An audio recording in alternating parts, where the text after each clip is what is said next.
Rade, Rade. Continuando con el Bhagavad Gita tal como es, capítulo 3, Karma Yoga. En el capítulo anterior, Krishna tuvo que explicarle a Arjuna un montón de diferentes procesos del yoga, diferentes variantes del yoga. Y en este capítulo, Arjuna continúa un poco confuso y le pregunta a Krishna ya al principio que se lo especifique más, que le dé una explicación más expansiva de la situación. Entonces, el texto 1, el mantra número 1, comienza de esta manera. Arjuna dijo: oh Janardhan, oh Keshava, si consideras que la inteligencia es mejor que el trabajo fruitivo, ¿por qué quieres hacerme participar en esta horrible guerra? Mi inteligencia se ha confundido con tus ambiguas instrucciones. Así que por favor, dime en definitiva qué es lo más provechoso para mí.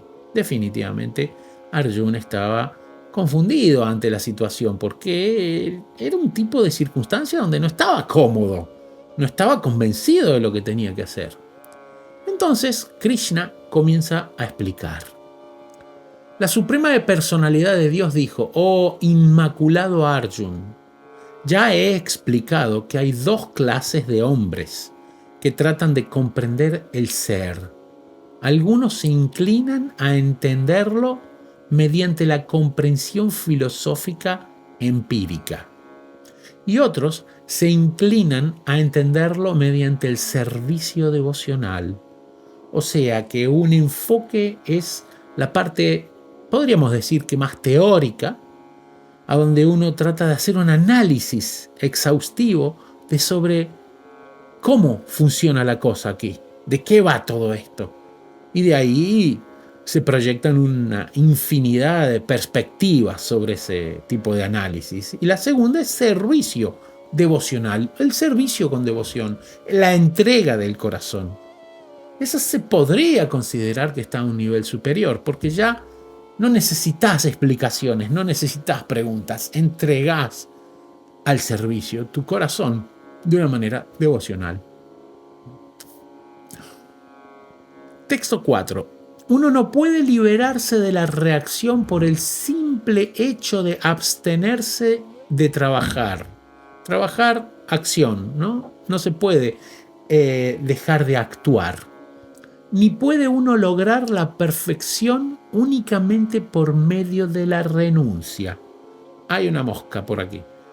Entonces, ¿qué significa esto? Que no podemos renunciar y desde ahí alcanzar la trascendencia. Eso no alcanza. Y dejar de hacer cualquier acción tampoco. No se puede. Todo el mundo está forzado a actuar irremediablemente conforme a las cualidades que ha adquirido de las modalidades de la naturaleza material. Por lo tanto, nadie puede dejar de hacer algo, ni siquiera por un momento. Este mantra es interesantísimo porque, partamos que el tema de las cualidades de la naturaleza material va a ser explicado a profundidad más adelante. Esto está relacionado al concepto, disculpen por la mosca, al concepto de nuestro karma y cómo hemos nacido, con qué cualidades, brahmana, vaishya, kshatriya, shudra, qué tipo de cuerpo hemos tenido y qué tipo de preponderancia tienen nuestras acciones con respecto a las cualidades que tiene este cuerpo. Por ende dice que nunca hay forma de que dejemos de actuar, constantemente tenemos que actuar. Aquel que restringe los sentidos de la acción, pero cuya mente mora en los objetos de los sentidos, sin duda que se engaña a sí mismo y se lo conoce como un farsante. Ahí está el tema de la renuncia, ¿no es cierto? La apariencia, de un renunciante que se dedica al infligirse a sí mismo la idea, porque es como una imposición, pero también tiene un sufrimiento porque se está autodestruyendo o boicoteando aparentando una renuncia mientras que en su mente están los deseos.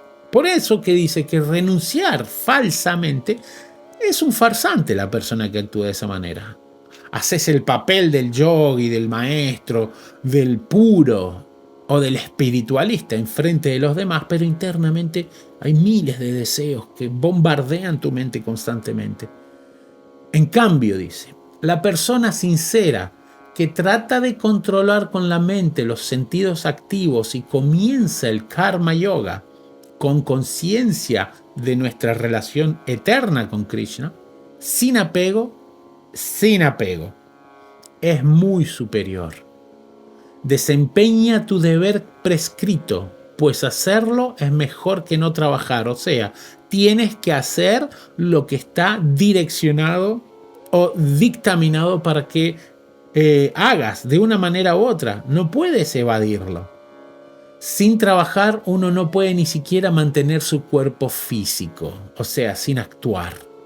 El trabajo que se hace como un sacrificio, la acción más que trabajo, acá no sé por qué está dicho trabajo, la acción que se hace como un sacrificio en honor de Vishnu, de Krishna, de Dios, debe realizarse, pues de lo contrario el trabajo lo ata a uno en este mundo material. Así que, oh hijo de Kunti, desempeña tus deberes prescritos para la satisfacción de él.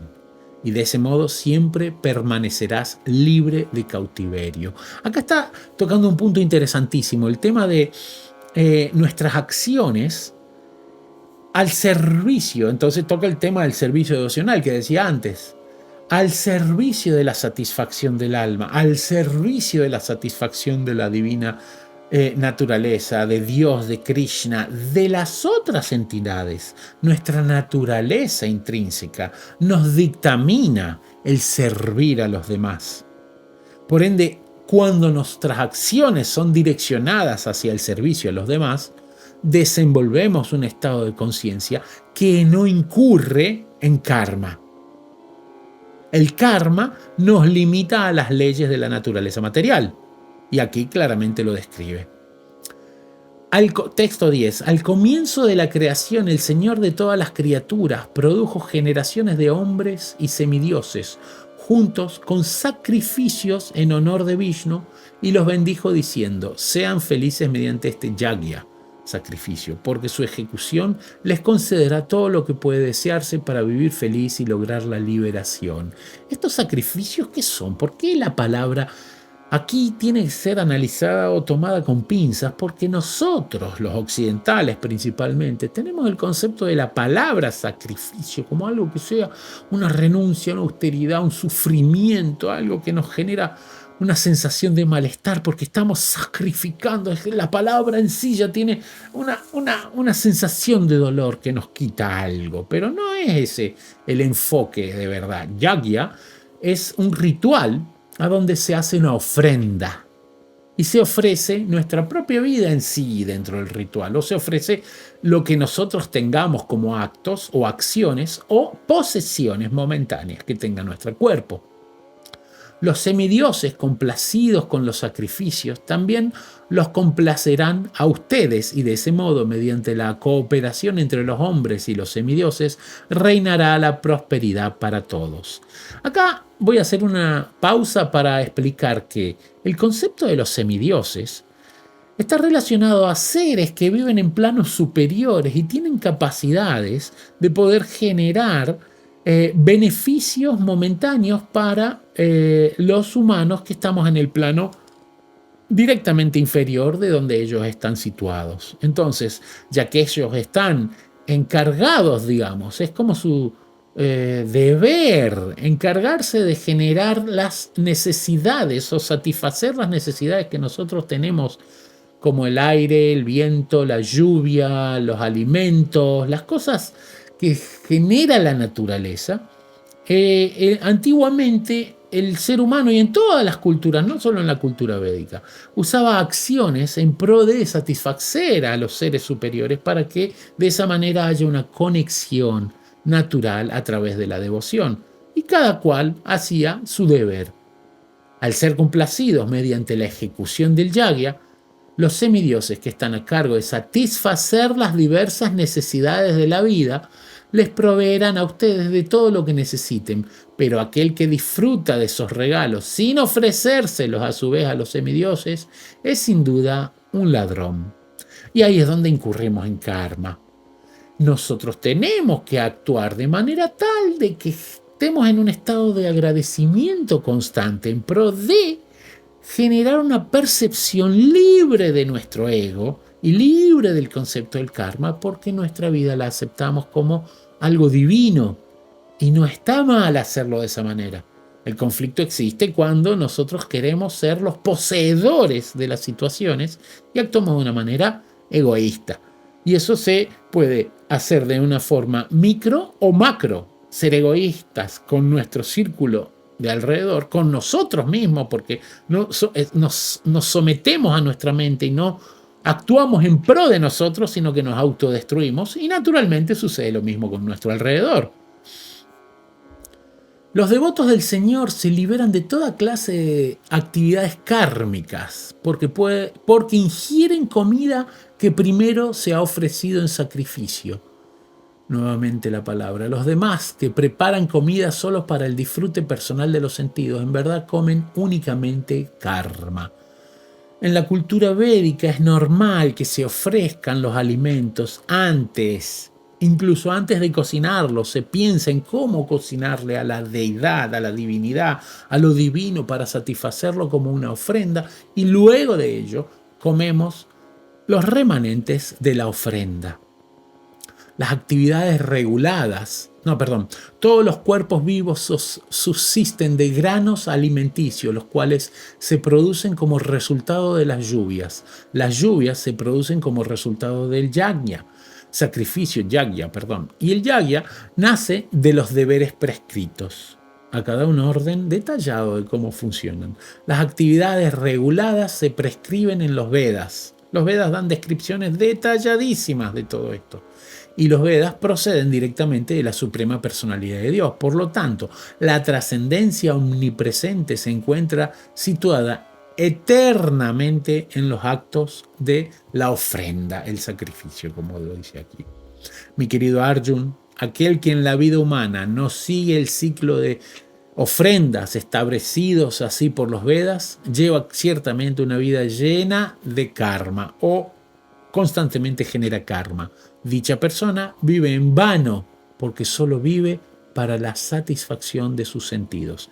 Y sus sentidos se transforman como en un engaño, una prisión que lo hace constantemente generar la idea de que la sensación de placer de los sentidos es la meta última de la vida. Y así es como vemos hoy en día millones de entidades vivas tratando de ver cómo satisfacerse a ellas mismas y no son capaces de hacer su vida o parte de su vida o que su vida se transforme en una ofrenda a los demás. Vamos a dejar aquí y continuamos en el próximo video con el mantra número 17 del Bhagavad Gita. Radhe, Radhe.